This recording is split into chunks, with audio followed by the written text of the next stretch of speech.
department. I'm going to get us started off today by talking a little bit about what the Department of Education is, and then what the role of the Secretary of Education is at the national level, and how that can influence what we do here at the local level. So oftentimes we start talking about these big ideas without contextualizing them. So I'm going to add a little bit of current and historical context for you. So I'm hoping I'm going to be at my 5-minute mark, but forgive me if I'm not. So I wanted to kind of lay the ground of what the Department of Education is.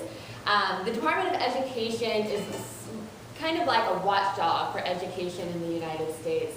And essentially what it does is it oversees any type of federal program that uses federal monies in the schools. What the Department of Education does not do, it does not establish schools or colleges. It does not make our curriculum for us. It does not make laws.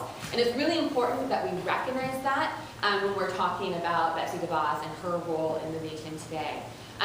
But one of the things that the Department of Ed does, and what I'm going to focus on here in my little speech, is it does identify major issues or problems that we want to focus national attention on in education. And so the Department of Education can have a large hand in kind of guiding our rhetoric and what we do as educators across the United States. So that being said, the Secretary of Education leads that department, right? So she is currently the watchdog over the department, and she guides what's happening and how these federal initiatives are executed, or that's not a word, how these federal initiatives are implemented throughout the country. She talks about states, what states can do within the realms of the goals that the administration wants to achieve. So, like I said, I'm going to take you a little bit back in history and then fast forward to today so we can see how the Department of Education has influenced education throughout our country.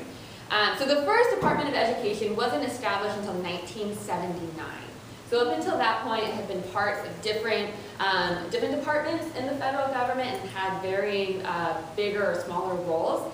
And before 1979, actually, 1965, we had the very first huge federal initiative, federal piece of legislation that influenced education across the country, and that was the Elementary and Secondary Education Act.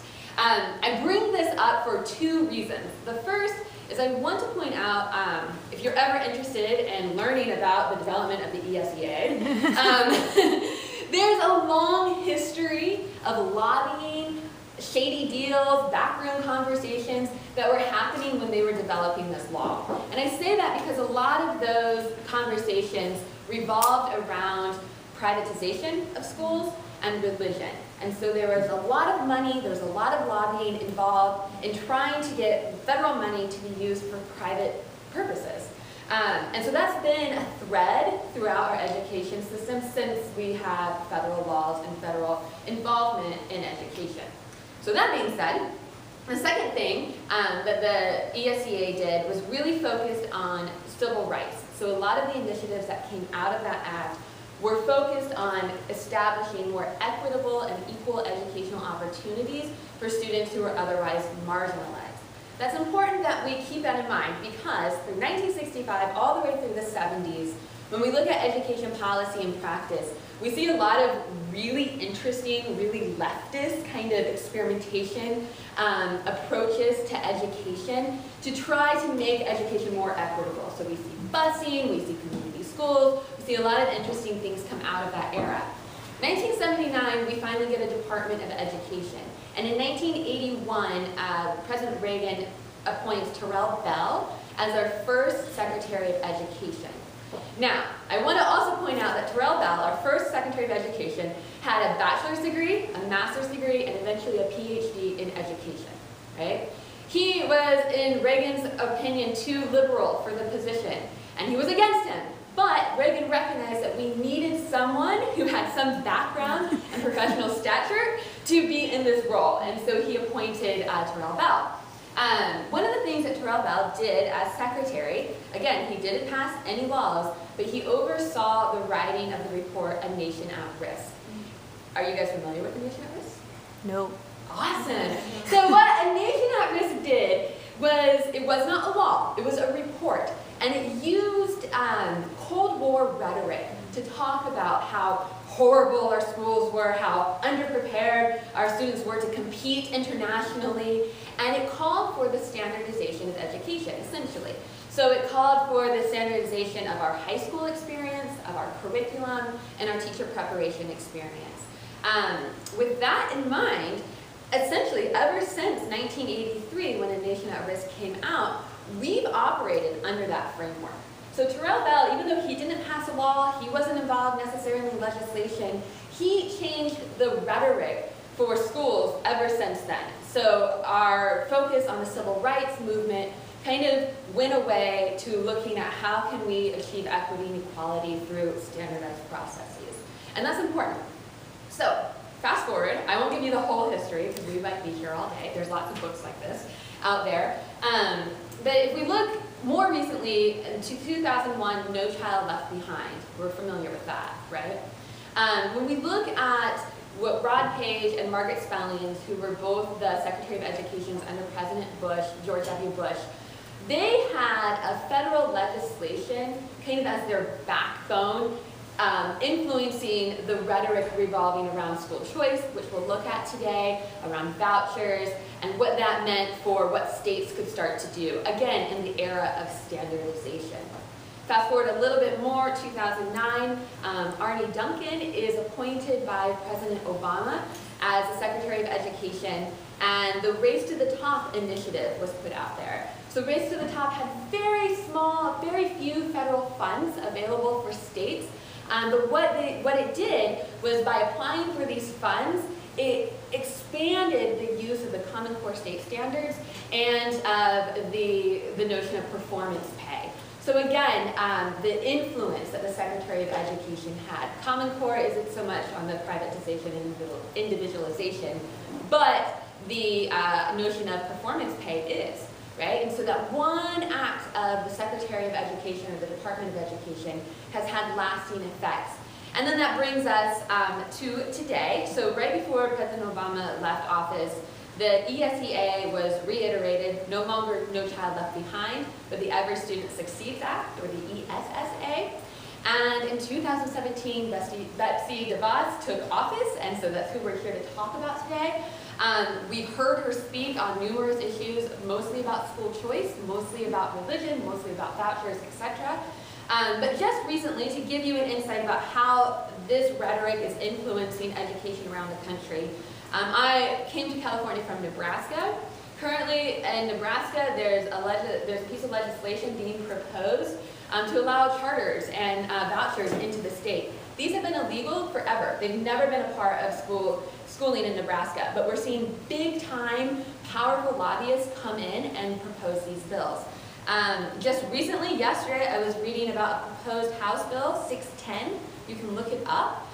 This is in the House of Representatives. I don't think it's going to go very far, but it's essentially advocating to defund the ESSA. So advocating for vouchers, so all federal money would become vouchers, eliminating the ESEA, eliminating programs like free and reduced lunch. So this is the power of the rhetoric that can come from the Department of Education. That was probably more than 5 minutes. No, okay, so we're going to move into a couple more speakers. So I'm going to talk about disability under the Betsy DeVos confirmation as a special education person here and a faculty member. And then we're going to move into Dr. Jeff Sapp, who will kind of give you a little bit more of the teacher education context, and then follow up with some grassroots organizing as well, and some voucher system. Yes, and then it's all good. So we're kind of going in a little bit from this. Okay, so my name is Saili Kulkarni. I'm a faculty here, Special Education Department. And so I'm going to kind of start by setting the context a little bit. The hearing that some of you may have heard of in terms of confirming Betsy DeVos. I'm going to give you a little bit of the background and script, and then I'll talk a little bit about IDEA, which is the Individuals with Disabilities Education Act. And really, supports all of our students with disabilities in the special education system. So I'll start with the confirmation hearing. So basically, at the confirmation hearing, Senator Tim Kaine asked Betsy DeVos if she believes that all schools should receive federal funding, whether public or private or charter schools, and they should be required to meet the requirements of IDEA. And she responded, well, I think they already have. And Kane says, but I'm asking you a should question. Whether they are or not, we'll get into later. And he repeated his question. So DeVos said, I think it's a matter that's best left to the states. So Kane responded, so some states might be good to kids with disabilities, and some might not. What then can people do? Do they just move around the country? What's next? DeVos said, I think it's an issue best left to the states, repeatedly. Kane said, what about the federal requirement? It's a federal law, the Individuals with Disabilities Education Act. And DeVos then started talking about a voucher system in Florida, where students with disabilities are sometimes required to withdraw their rights for due process or IDEA.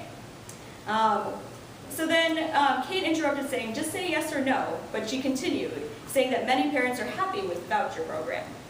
And he asked if she thinks that all schools should receive federal funding, and she said, I certainly think it's worth discussion. And then Kate interrupted her and said, so you can't agree with me yet. So near the end of this hearing session, we have Maggie Hassan, who's a senator from New Hampshire. And she returned to the issue, telling DeVos that IDEA is, in fact, a federal legislation, and noting that the federal law must be followed. She asked DeVos if she stood by her statement and if it was up to the states to follow. And she said federal law must be followed where federal dollars are in play. So Hassan asked, well, were you just unaware that IDEA was a federal law? And DeVos said, well, I might have been confused. So it's setting a context for who we have as a Secretary of Education and how much she actually knows about our students with disabilities. Okay? So I'll talk to you a little bit about IDEA. So IDEA is a law that allows special education funds to be distributed to several state and discretionary funds. So Part B of the law, the main program, authorizes grants to state and local education agencies to offset the cost of K-12 education. Basically put, like whenever we have a typical student in a school, a student with disabilities is twice as expensive according to the federal program. Okay? So there's usually twice as many federal dollars allocated to students with disabilities. So Part B, Section 611, allows funding for students ages 3 to 21, while Section 619 is specifically for early childhood or 3 to 5 years old. Okay? The funding formulas are nearly identical, but Congress separately allocates total funding for each section separately. To date, one of the things to note is IDEA has never been fully funded. Okay? Fully funded means 40%, but at this point we're at like 12% or 13%. Okay?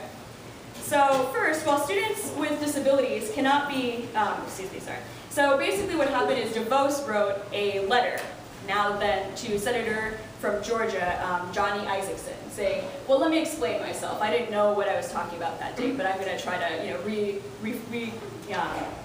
reconfirm like my statements here. So she talked to Johnny Isakson, and she said basically that she's going to clarify her position on IDEA.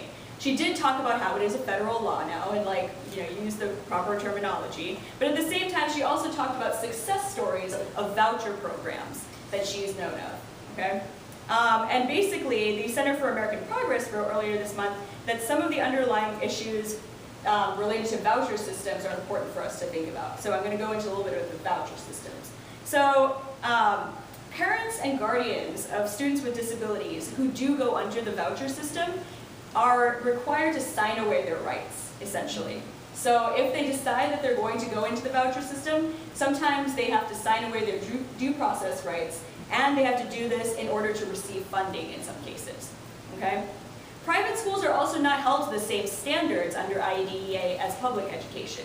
So while we can say, oh, we'll give the students services, we'll give them support, they can do it to the minimum extent possible. They don't have to go through the actual channels of giving the required support for students with disability. Okay? The American Association of People with Disabilities writes this in response to Betsy DeVos. The mission of the Department of Education must be to advance a national system of quality, public education, and protect the rights of all children, including children with disabilities, within that system. Ms. DeVos' testimony during her confirmation hearing, together with her lengthy record of supporting the diversion of tax dollars to private schools that limit the rights of students with disabilities, indicate that she would undermine this very critical mission. So thank you. Thank you. My name is Jeff, and I'm a professor here in the College of Education. I've taught lots of different, we have 3 phases in our program, 3 semesters, right? And right now I'm teaching in phase 1, so I teach 2 sections of the Introduction to Education class, and I teach a graduate course in psychology. It's in that Introduction to Education class, are you liberal studies? Yes. It's just liberal studies, right? Is that right? Psychology. Psychology, oh, you're old, okay. So it's in that class that we look at kind of the history, philosophy, psychology, and sociology of education. So one of the things we do in looking at the history, I'm supposed to teach about the history of American schooling, and I go back like as far as I can go back, all the way back. And I ask students as I totally nerd out about the history of education, as I kind of go through the slides and look at it, what I'm actually asking them to do is look for themes of race, class, gender, ability, what they might see. And then after we look at it, what we see is that the very cornerstone of education is sexist, racist, misogynistic classes. It's a toxic system. So this is some of the context that we're kind of, this is terrible. Welcome to the profession. This is the real life context that you're in. So I want to talk about one of the assignments that I do for the Ed Psych class. I developed an assignment called an autobiography of a learner. And it's an assignment, basically the purpose of the assignment is that research clearly states that we teach the way we learn. And so I want students to have a real clear understanding of how they learn, because they will not, all of the students will not align with the way that they learn. There'll be an array of learning styles. And so I want them to understand their learning approaches so that they can step outside of their learning approach when necessary to meet the needs of their students. So it's an autobiography of a learner. I give them 6 guiding questions. What are your earliest memories of learning something? They talk about a garden, help them tie a shoe or ride a bike. They have to talk about what kind of an environment aids in your learning, what is a barrier to your learning. So it's an autobiography. What's interesting to me about the assignment is that over and over again in class, the whole group, individually and through emails, I have people ask me, am I allowed to use the personal pronoun I in this paper? And it's very interesting because it's an autobiography of a learner. Of course you have to use I, it's an auto, but I think this kind of speaks to the fragmented nature of what education does to us as individuals. It really just fragments us throughout our educational experience, where even when we get into higher education, or you're in school now, you have to cite other people. You cannot cite yourself. You're not valuable. You must cite somebody else, right? And so it fragments. So one of the authors that I like is a holistic educator, Parker J. Palmer, and he writes about teaching to the whole person, body, mind, and spirit. I'm not religious, but spirit in my context would be your passion, your ideology, your philosophy, body, mind, and spirit. And Parker says, the question we most often ask is the what question, what you going to teach. We might also ask the how question, how you going to teach that. If the conversation goes a little bit further, we might ask the why question, why do you want to go into teaching? But seldom if ever, Palmer says, do we ever ask the who question. Who is the self that teaches? And how does your selfhood form or deform your relationship with your curriculum, your students, your colleagues, your world? I think what we do well in the College of Education is if we keep going back and we keep asking the who question. Who is the self that teaches? One of the ways that we begin to introduce this in the introduction to education classes, I refer to the candidates in our classes, teacher activists. Some of them physically repel. In fact, I just call them activists. And so I say, well, I noticed some of you physically repelled. That I call them activists. And so we talked a little bit about that, and we kind of massaged it. I say, well, as an educator, would you agree that since you're spending 8 to 10 hours with children every day, that you're a child advocate? I'll get lots of yeses. Yes, I like advocate.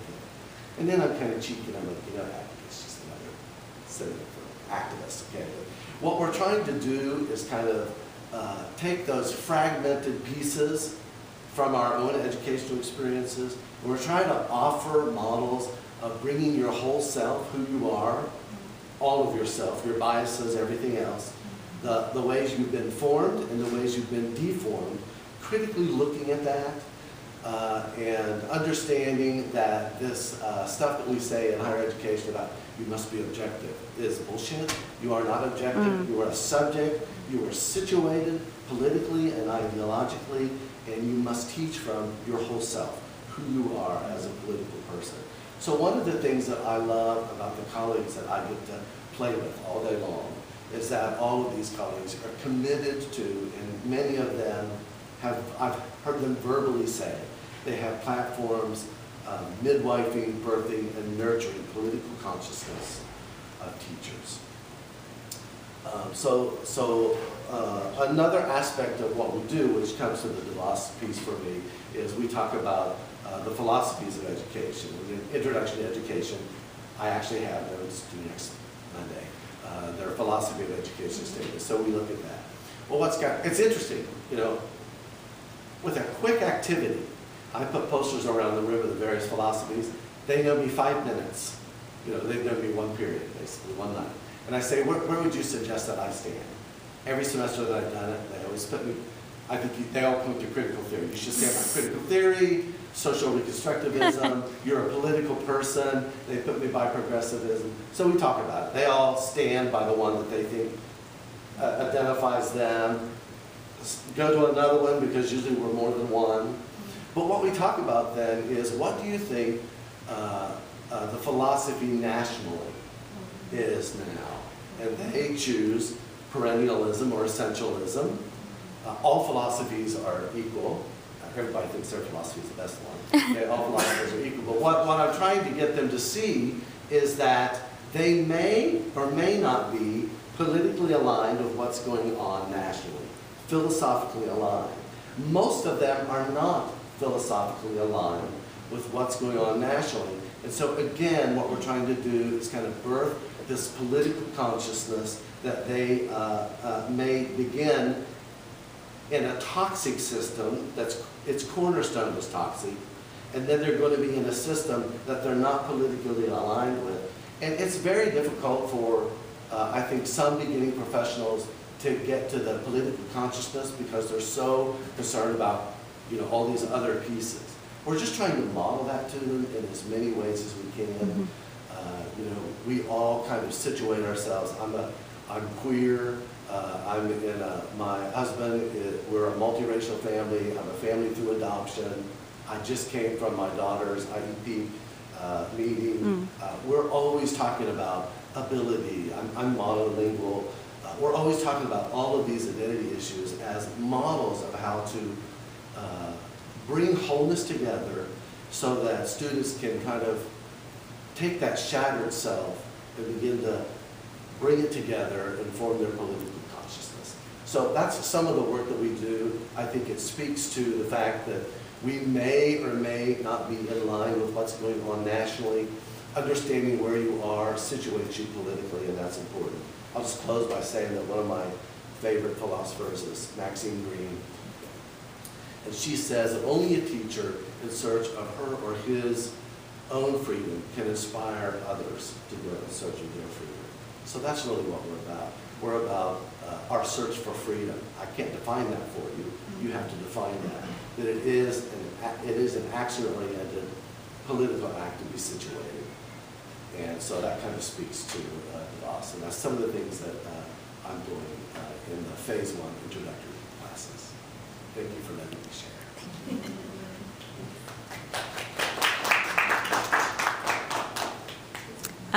Angela, would you like to? Okay. Yeah. Sorry, I forgot the order. Yeah. I'm Angela Macias. I teach in liberal studies. I'm going to talk about vouchers today a little bit and give you a little information on that. Before I start, I'm going to use myself as a quick example. So to be where I'm at now as an assistant professor, I have a doctorate, an admin credential, a master's degree, a teaching credential, and a bachelor's degree. And before that, I went to community college, right? And I was a public school teacher for over a decade. I have experience in private school, public school, charter schools, community college, state schools, private universities. And still, if the president called me and said, do you want to be the Secretary of Education? I would say, no, there's got to be more experienced people than me, right? More qualified people than me. And I could list 100 just off the top of my head, right? And all of us up here have that kind of background, and still, I'm sure we would all feel the same way. There's got to be somebody with more adequate experience. So that's kind of where, that's a common thread you're probably going to hear from all of us in our fears with this Secretary of Education. And then I started thinking, well, okay, let's look at, even just in California, the qualifications to be a public school teacher, right? You need a degree, you need to pass the CBEST, you need to pass the CSET at this point, you need to clear your credential, you need to have a CLAD, and you need some relevant experience. So essentially, any public school teacher in California is more qualified in education than our current Secretary of Education. Yes. That's kind of startling, right? I mean, so that's something to think about. What we require of just someone to go teach kindergarten is more than what we're requiring of our leaders. So it's kind of startling, just to put a context of where I'm coming from here in my discussion of vouchers here. So part of the reason I chose to talk about this and in my fear of this new movement that she seems to be pushing is that it's such a drastic change, right? The vouchers are not necessarily new. They do exist in other places, and I'm going to tell you a little bit what they are first. It's essentially a government-issued coupon, or like if you can imagine it as a gift certificate, right? When your family gives you a gift certificate for Best Buy, you can't go to Walmart and spend it. It has to go to Best Buy, right? So it's not a check that comes to your bank account, but it's like a gift certificate that you can spend on education. That's what a voucher would be. And in the state of California, we spend about $9,000 per pupil, right? So that it's essentially, if we decided to shift to this system, that's what it would be, like a parent getting a gift certificate to go spend $9,000 on whatever education they picked for their kid. And we can see why that sounds appealing, right? That parent choice, that parent input, having options, those sound like great ideas. And in principle, they are. And yet, the problem always in education is how does it get carried out? And what really happens afterwards. So that's a little bit what I'm going to talk to you about in the next couple minutes. So I think supporters believe that also vouchers will increase competition in schools, right? They look at certain schools and say, well, you know what, these schools are failing schools, which is a terrible term to label a school with. I've worked at those supposed failing schools most of my career, right? Title I schools, students are reading below grade level, everybody's low income. And so supporters of this movement for vouchers look at this idea of, well, this school's not doing well, so perhaps if we make them compete for students, they'll do better. But the assumption there is that these teachers are just not trying hard enough because they don't have to try to get those students. When really, that's not the case, right? We know that's not the case. Another problem with that philosophy and that thinking is that schools are not a business. That's not how they function, right? Students are not products. We're not selling a product to them. we're not workers in that sense. We're not developing a product. We're helping students grow into who they need to be. So it's a very different process than a business model. Currently, there are voucher systems in Arkansas, Florida, Georgia, Indiana, Louisiana, Maine, Maryland, Mississippi, North Carolina, Ohio, Oklahoma, Utah, Vermont, Wisconsin, and Washington, D.C. This is not a new thing. They already exist. They exist in varying levels, though. So in some places, a voucher is offered based on income. Based on whether or not you are low income, then you get a voucher. In some places, it's decided based on school performance. Your school is considered failing, so you get a voucher. Some places it's disability.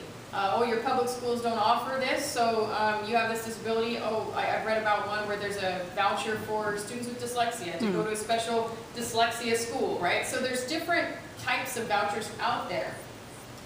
And they're not all equal, right? Some make sense. There's a recent study on that, and it shows that actually the only thing that changed was parent satisfaction. Student satisfaction didn't go up when they went to a new voucher school. Student performance didn't go up. In fact, their peers that stayed in the public school, they went up. The other kids went down who went to another private school with their voucher. So there's really no evidence. The only biggest piece of evidence is there, and that's pointing against it, right? So my fear then with something like a voucher system is that obviously it's a big undertaking. It's a massive change. It's going in a whole new uncharted territory. And obviously if you're going to go into uncharted territory, why would you put your most inexperienced person in the front of that charge, right? Leading you somewhere where you don't know what's going to go. That's terrifying. If I was going to go on a hike, I wouldn't take, somebody who'd never been on a hike and put them in the front. Absolutely not. I would not do that. I would find my friend who knows the most about hiking and put them in the front, right? That's what I would do. So that's my fear. Even if as a society we decided this was good, do we have someone that actually knows how to do it well to implement it? Aside from the actual problems that could occur from vouchers. Okay, so I'm going to talk about that next. Some of the major concerns. The most obvious, biggest one, in my opinion, is the First Amendment. All right, so we have the separation of church and state. It's one of the major tenets of our country and what we believe and who we are as Americans in the United States is that separation of church and state. And once we start taking public money and funneling it into religious private institutions, we face a lot of problems, right? And I think that not just our education faces a threat, but our government faces a threat, our public faces a threat, and those religious institutions who are getting that money face a threat, if you think about it, right? Where public money goes, so goes accountability as well. The government doesn't give you money to spend and then say, have fun, hey, tell me how it went. No, they're going to check on you, right? We know this as public school teachers. We have seen this over and over and over. Accountability increases as the money increases. They want to know how that money's spent. So what happens to these religious institutions when they take government money? Pretty soon the government's going to come knocking on their door and telling them how to do it, right? Which rightfully so. You can't just give them money and expect them to do whatever they want with it. And then at the same time, now they're losing their autonomy as a religious institution. Pretty soon the government's telling religions how they can and cannot do what they're doing. And that is a huge threat that will take away one of the rights we hold most dear in the United States. The other issue that I can see happening with this First Amendment is, so if we start doing this, who decides what's a voucher-worthy school, right? Does it have to be a high-performing private school? Is it only certain religions? Would we give vouchers to Muslim schools as well? Or just Catholic and Protestant schools? Or what if it's a different version of Catholicism or Protestantism? What if the Lutherans want to do it? What if the Baptists want to do it? What if there's a satanic private school that wants to do it? Do we give them money too? Right? I mean, that's the question. Who decides that? It's a very dangerous territory that we step on when we start putting government money into religions. And so that's very scary. The next question that I think is something for us to think about is, let's see, what kinds of control can exist over these religious institutions, right? How much control? Right now, private schools have very much their own decision-making power of how things get done, right? They don't have to give the state standard tests necessarily. They can decide not to sometimes. They don't have to give students with disabilities services. And I've actually had that conversation before once. I used to work for a tribal government, and one of the families in that tribe wanted to send their child to a private school. And I was on the phone with this private school, and the student had disabilities, and they said, we just don't serve that type of student here. Sorry, we don't have that ability. And so I had to tell this family, this isn't really the best place for your kid. But what happens when you introduce more competitiveness and capitalism into that market, right? The money goes up. If I have a voucher for $8,000 or $9,000, and tuition is $10,000, then that means that maybe some upper middle class families can do it, but it's still gonna eliminate those low income families, right? If it costs me an extra $2,000, I'm low income, I'm still not gonna use it. So this idea that it allows everybody school choice is a myth, it doesn't. Low income families will still not have access to that because supply and demand, right? It's privatized. So now supply goes up, guess what? Tuition goes up. We all know about that here too, right? We've heard about that argument. So another issue I think is, and this is the final topic I'm going to discuss, is segregation in schools, right? So as we don't have access, schools become more and more segregated, which is actually an issue even now with our public schools. I'll give you an example. Just within 2 miles from here, I work with 2 elementary schools that our students do field work in. Ambler Elementary and Gardena Elementary. They are walking distance, and I have walked to both of them from here. They're less than 2 miles apart, and they are almost completely segregated by race. You go into Ambler Elementary, it's almost all African American. 5-6 blocks away, Gardena Elementary is almost all Hispanic. So that's happening right here now in our public schools. They're segregated by neighborhood and by income level and all these different issues. And if we add something like vouchers to the mix, it's going to become even worse, right? It's going to become, not only are we segregated by race, now we're segregated by race and income and religion. And so my fear is that with the voucher system, there's an unintended social ramification that we will see years later. A heightened ethnocentrism in our society, right? We're going to see this huge groupthink mentality, which we've already seen in our current politics, right? But it's going to become worse if we allow this. And I'm not saying that private schools are terrible, charter schools are terrible, whatever. I went to private schools my whole life. I worked in public schools. I've started a charter school. I understand all of them, and they all have their place, right? But what if, when we start taking this public money and kind of deconstructing public schools and making them into these strange little pockets of groupthink, right, where my kid fits in here, and I want my kid to go here because all these kids are just like me. What happens in our society is years later, we're going to have way more problems getting along. How are we preparing those kids to go into the workforce and work with other people that are different from them if they're going to schools where everybody's exactly like them? So that's just sort of a social ramification that I think is another problem. And if any of you are interested in reading some things about the voucher system, you can email me. I have some links of just some easy articles that explain it really simply and how it works.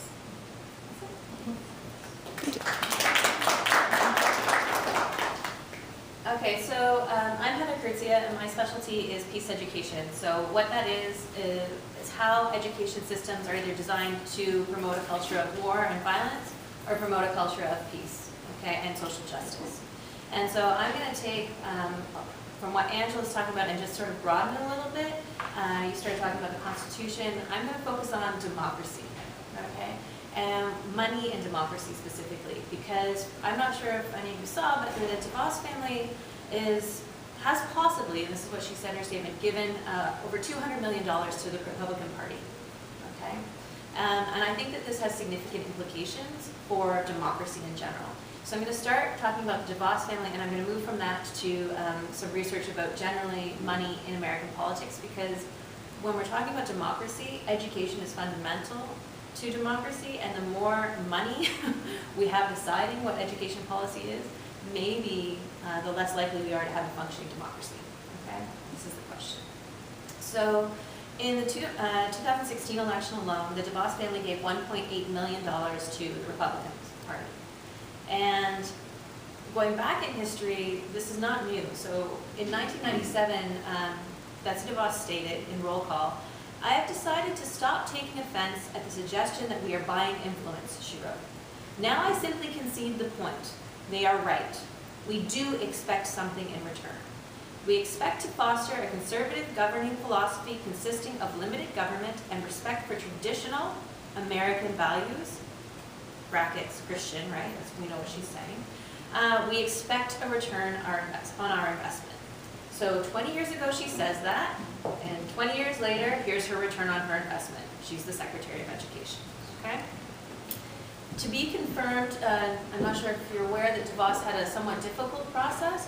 But I think it might have been helped by the fact that the sitting Republican senators received $115,000 from DeVos herself and more than $950,000 from members of her family. Okay? 23 sitting senators who were needed to confirm DeVos had received funds from the DeVos family. So out of 100 senators, 23 directly had money from her family. The confirmation vote was 51 to 50 because for the first time the Vice President Mike Pence had to break a tie. The 2 Republican senators who voted against were Suzanne Collins and Lisa Murkowski. Now, Collins didn't receive funds from the DeVos family directly, but Murkowski did. She had $43,200 given to her. But in both cases, the volume of opposition from their constituents was so intense that they felt that they couldn't go against. So during this confirmation time, the estimation is that Republican senators were receiving 1.5 million calls per day about the DeVos confirmation. Now, question of democracy. 1.5 million calls per day, and 2 senators changed their vote. So, larger questions of democracy about the DeVos family. Her brother, Eric Prince, I don't know if you know, is the founder of the security firm Blackwater.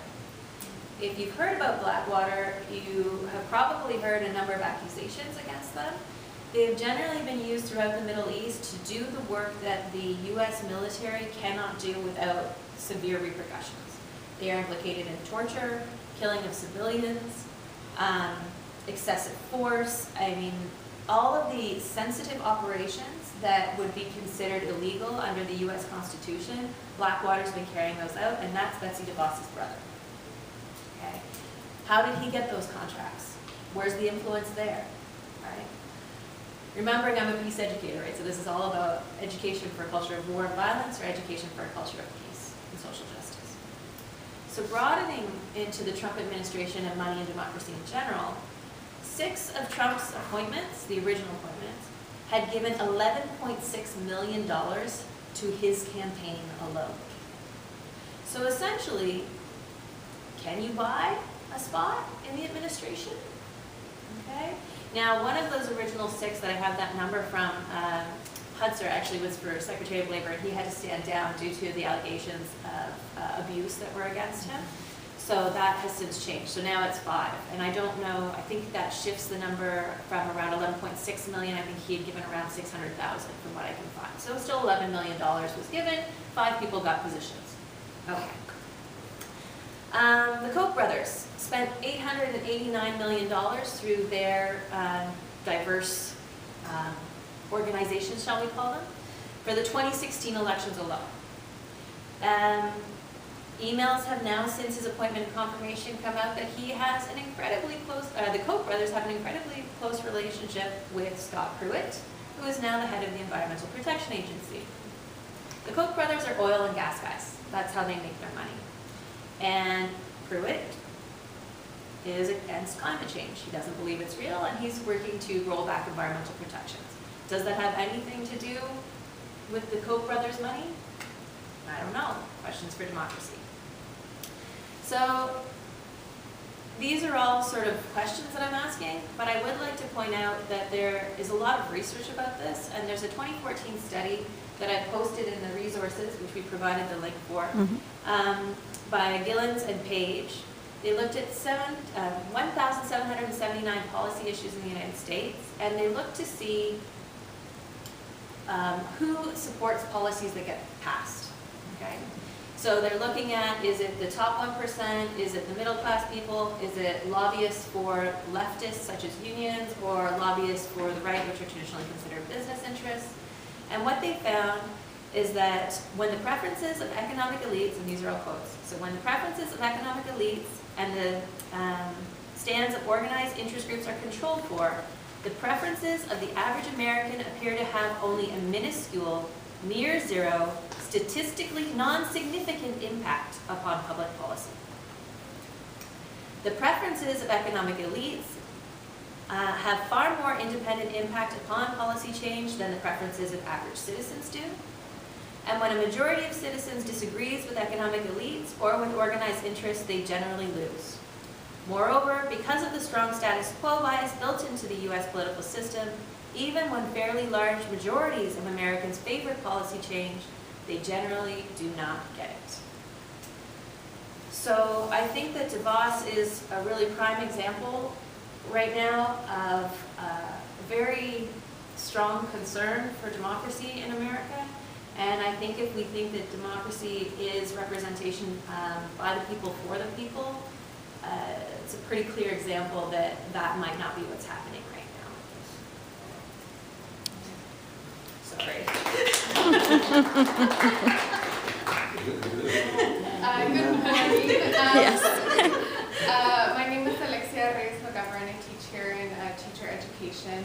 I want to thank everybody who's been on the panel and who helped organize this event, because this is exactly what I'll be talking about. I think that you've heard from all of our panelists national and international outrage. I have family who lives internationally, and when I talk to them, they're like, what is going on? Like there's not just a sense here. I think sometimes we feel isolated in California and Los Angeles. But these are global issues that are impacting thoughts about democracy. What I want to address is Heather mentioned that with DeVos's nomination, we saw an upsurge in people making calls to their local, to their state, and to national representatives. We had not seen the volume of calls prior to this nomination. And that's really important. This is one of the first times that we've seen this type of mass organization and of calling people. I think that we are continuing to see this upsurge in grassroots movements. You saw with the different women's marches that happened nationally and again internationally, people who had never been politically active taking the subway for the first time in the case of Los Angeles, right? This is a big deal though, because this is putting us in conversation with each other. And I think, Angela, you mentioned like the heightened sense of segregation. This really got a lot of different people into the same space, which I think is critical, absolutely critical for this moment. We do have a political voice. I think that we can feel really overwhelmed by what's happening and with policies that are being passed, with leaders that are being selected, and we do have a political voice. We have it at the local level first. I think we can start out at our local schools. A lot of times I hear teachers say, that's what the policy says, and this is what I do in my classroom, right, to best serve the needs of our students. And I think we have a lot of people who feel that way and aren't afraid to act that way. Right? We know this with Proposition 227, right, which outlawed other languages in the classroom, and we know that teachers still spoke the languages that they needed to their students to best serve them. We see this recently with the passage of ethnic studies in LAUSD, as well as in other school districts in California and nationally, that when we go to our school boards and we demand change by students, by parents, by community activists, by teachers, we can see that change, right? So I think that I think this is a time of renewed energy to get active, to really exercise our political voice. And I just want to mention that with President Obama, there were many times when practices were enacted and nobody said anything. So I'll just give one example. I think that we generally had the sense of complacency that we elected our first Black president, which is a huge milestone in our nation's history, and yet we didn't say anything when there were things being done that we didn't agree with. And I'll give you one example. So deportations under President Obama increased, and people don't talk about that. They were higher than they were with the Bushes collectively, with Reagan, with a lot of more conservative, right, presidents.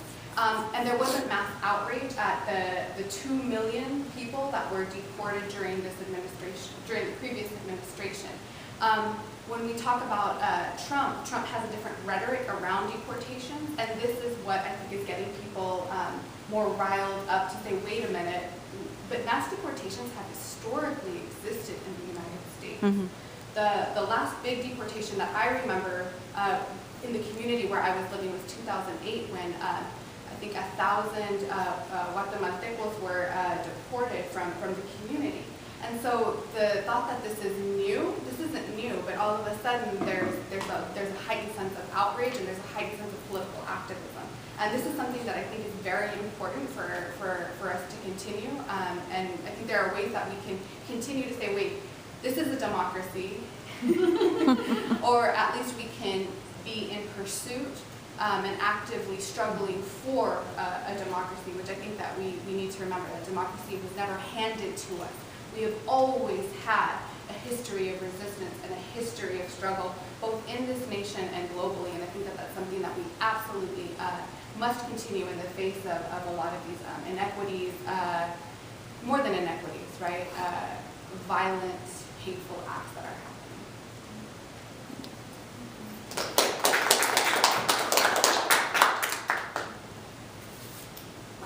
Well, I just wanted to follow up on what we can do. And my name is Vivian Price. I teach in interdisciplinary studies and labor studies. And many in the room, we have faculty and students and staff. And perhaps in the audience, we have a number of these people as well. So I think, one of the things I wanted to really say today, to echo, especially what Alexia just pointed out, is that there are things that we can do. And even though I also agree that, the money talks in this country, people power is important, and we cannot let ourselves be fooled that we don't have any power. And labor unions are one way that we can exercise our democratic rights. And in fact, that's one of the reasons why labor is in the crosshairs of this administration in terms of the right to organize, the right to collect dues and function as an institution, as an organization. So for both faculty and students, I would like to ask you to help build California Faculty Association. And this is the address at which people can sign up and join the union. And that's very important because every faculty member who teaches at Cal State University has to pay at least agency fees right now so that they can help defray the cost of representation and the cost of lobbying at the state legislature and also negotiating a contract and representation for the grievance. So, but you're not a member unless you actually join, and faculty don't always know that. So if you're students in this room or staff or faculty, please look at, let people know you actually have to physically join. So that's where you can go. I also have forms here that where you can, if you want to right now, pick them up, take them to your faculty or yourself join. All it takes is filling this out, and you can give it to me, or you can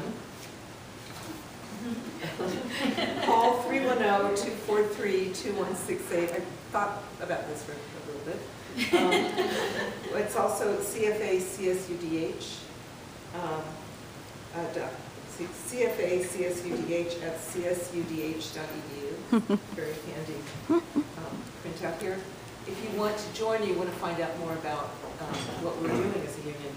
And we're also doing lobby days.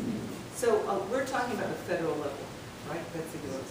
But we also have influence at the state level, at the local level. Our legislators also go on to higher office. So not only calling people is important, but actually going to the district, going to the state house, and discussing what is it that we need. Right now, California Faculty Association, one of the campaigns is to talk about equity interrupted. And that's a new report that's come out recently, and it's about how as the CSUs have become more democratic in terms of opening up its doors to communities of color, the funding from the state has decreased. And this is outrageous. So the promise of the civil rights movement, the promise of what we fought for has really been, dashed, and we have to fight to remind our elected officials that they need to stand with us and fund public education. So, talk with other faculty about these issues, and you can call the same number or the same email and sign up, because we're doing call walking and phone banking. Because these issues on a federal level, are very, they percolate down, and we do need to exercise our rights. And this has been a terrific forum in terms of sharing your expertise. When I go talk to faculty, I learn so much. So it's really a powerful experience for us to talk to one another. Again, if you're students, ask your faculty member if they're involved with CFA. That's okay to do. And let them know that it's important. And here's the phone number. So, anyway, thank you so much.